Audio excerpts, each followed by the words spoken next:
Now we want to get to our other big story, a CBS News exclusive. The U.S. military could strike Iran as soon as Saturday. However, sources say the timeline for any action is likely to go beyond this weekend. The U.S. has been rapidly building up forces in the Middle East, as we've been reporting, but sources say President Trump has not yet made a final decision about whether to strike. CBS News correspondent Natalie Brand joins us from the White House with more on this top story. Natalie, good morning. We know that President Trump discussed a potential timeline for strikes. So what are we learning from that? Yeah, these conversations are described to CBS News as fluid and ongoing, and sources say that top national security officials have told the president that the military is ready for any potential strikes as soon as this weekend. But as you noted, this timeline could be extended, and it's really important to highlight that no decision has been made. Sources also tell CBS News that Iran was discussed in the White House Situation Room yesterday, and we've learned all military forces deployed to the region are expected to be in place by mid-March. A second aircraft carrier, the Gerald Ford, is on its way as part of this significant military buildup that we've seen in the region.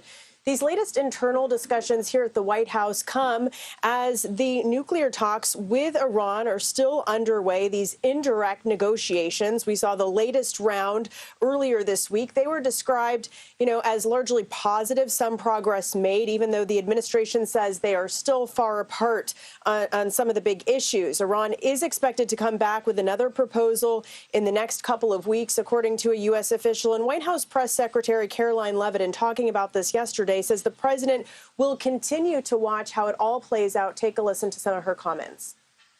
The president has always been very clear, though, with respect to Iran or any country around the world. Diplomacy is always his first option, and Iran would be very wise to make a deal with President Trump and with this administration.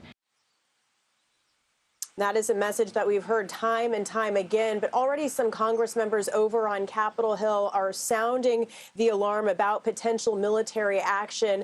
They are upset that they were not consulted more ahead of that strikes on nuclear sites last June in Iran, or the more recent Venezuela operation earlier this year to capture Nicolas Maduro. Congressman Ro Khanna, Democrat, says he and Republican Thomas Massie have a war powers resolution ready to go. He says he will try to use another discharge petition to force a vote next week. Of course, that's the same procedural tactic we saw them bring the Epstein measure to the floor, Errol. All right, Natalie Brand with the latest on this. Thank you, Natalie. We'll continue to dig into this issue now with Alan Ayre. He is a distinguished diplomatic fellow at the Middle East Institute. Alan, good morning. What is your view on the messaging coming out of this situation? Negotiations are underway, but President Trump has beefed up the U.S. military presence in and around around Iran. So is negotiation possible? Is common ground something that we could expect to be found within the next 5 days or so? Good morning, Errol. While I think a deal is possible, I think it's unlikely. The informed consensus now seems to be that at some point, as you say, from a week to mid-March, the U.S. will attack Iran militarily, possibly in conjunction with Israel. So while there still is space for a deal, the amazing thing is that neither side has really budged from its red lines that existed before last year's June war with Israel. Well, that's what I wonder. What's new? What positioning on each side, or what each side is asking for, is any different than what we've witnessed over the past few decades, with the U.S. and other allies saying Iran cannot have a nuclear weapon, while Iran claims that having nuclear capabilities will protect it from foreign aggression? What's the new component in the past few weeks that you think might be very telling?